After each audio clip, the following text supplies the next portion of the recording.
Did you know that less than 10% of Americans are millionaires? Yet, the path to this exclusive club is paved with disciplined investing, not luck or inheritance. We'll start by mastering the basics of intelligent investing, understanding the magic of compounding, and learning how to allocate assets to match your financial goals. We'll dive into the world of value and income investing, weigh the pros and cons of growth versus value stocks, and uncover how our own biases can affect our investment decisions. Then, we'll tackle essential risk management techniques and the critical practice of regular portfolio reviews and rebalancing. Each chapter is designed to build on the last, equipping you with the knowledge to make informed decisions and strategically grow your wealth. So, if you're ready to take control of your financial future and aim for that $1 million milestone, stay tuned. Let's demystify the process of investing and make it accessible and achievable. Are you ready to change your financial future? Let's get started. Chapter 1. Introduction to Intelligent Investing. Welcome to our journey to $1 million. Investing isn't just about throwing money at the stock market. It's about making smart, calculated decisions. An intelligent investor doesn't chase quick profits. Instead, they focus on steady and sustainable growth. Benjamin Graham, often called the father of value investing, emphasized the importance of an analytical approach and disciplined attitude towards investing. This mindset is what separates successful investors from the rest. Did you know that Warren Buffett, one of Graham's most famous disciples, started with just a few $1,000s? His disciplined investment strategies and mindset turned those initial investments into billions. That's the power of intelligent investing. Chapter 2. Power of Compounding. Compounding might just be the most powerful tool in your investment arsenal. Albert Einstein reportedly called compound interest the eighth wonder of the world, saying that, "He who understands it, earns it, he who doesn't, pays it." Imagine this. If you invest $10,000 today at an annual return of 8%, in 30 years, without adding another dollar, you'd have over $100,000. The key here is time. The earlier you start, the more your money works for you. It's not about finding the next big stock, it's about consistent growth over many years. Let's say you start with $100 and add just $100 every month at an 8% annual return. In 20 years, you'll have nearly $60,000. That's the real-world power of compounding at work. Chapter 3. Asset Allocation. Asset allocation is the backbone of a successful investment strategy. It involves dividing your investment portfolio among different asset categories like stocks, bonds, and cash. The key here isn't just diversification, but also aligning your investments with your risk tolerance and time horizon. Studies show that about 90% of the variability in a portfolio's returns over time comes from asset allocation. So, choosing where to put your money is even more crucial than picking individual investments.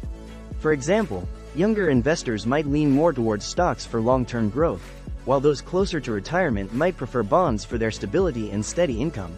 Chapter 4. Diversification Strategies. Diversification is a protection against ignorance, Warren Buffett famously said. It means spreading your investments across various assets to reduce risk. But there's more to diversification than just not putting all your eggs in one basket. It's about finding investments that aren't closely correlated. They don't move up or down in value at the same time. For instance, while stocks might be declining, real estate investments could be on the rise. Proper diversification reduces your portfolio's volatility and smooths out your returns over time. It's like having a safety net that catches you if one of your investments falls. Chapter 5. Value Investing. Value investing is all about finding diamonds in the rough, stocks that are undervalued by the market. This strategy was popularized by Benjamin Graham and further advanced by his student, Warren Buffett. The core idea is to buy stocks for less than their intrinsic value. But how do you determine intrinsic value? It involves looking at fundamentals like earnings, dividends, new products, and market position. A common metric used by value investors is the price-to-earnings (P/E) ratio, comparing a company's share price to its earnings per share. A low P/E ratio might suggest that a stock is undervalued. Remember, value investing isn't about quick profits, it's a long game, requiring patience and discipline. Chapter 6. Income Investing. Income investing focuses on generating a steady income from your investments. This strategy is particularly appealing to retirees or those who need a regular income stream. It typically involves investing in dividend-paying stocks, bonds, real estate investment trusts, REITs, and other assets known for producing income. Dividend stocks are especially popular because they provide not only an income stream but also the potential for capital appreciation. Did you know that historically, dividends have contributed over 40% of the total return of the S&P 500? That's a significant figure, showing that income investing can be both safe and profitable over the long term. Chapter 7. Growth versus value. Choosing between growth and value investing strategies can define your investing style and influence your potential returns. Growth investors seek companies that exhibit signs of above-average expansion, even if the stock price appears expensive by traditional metrics like P/E ratios. Think of tech giants that have reshaped economies and delivered spectacular returns. On the other hand, value investors look for stocks that are undervalued and have strong fundamentals, often in more traditional industries.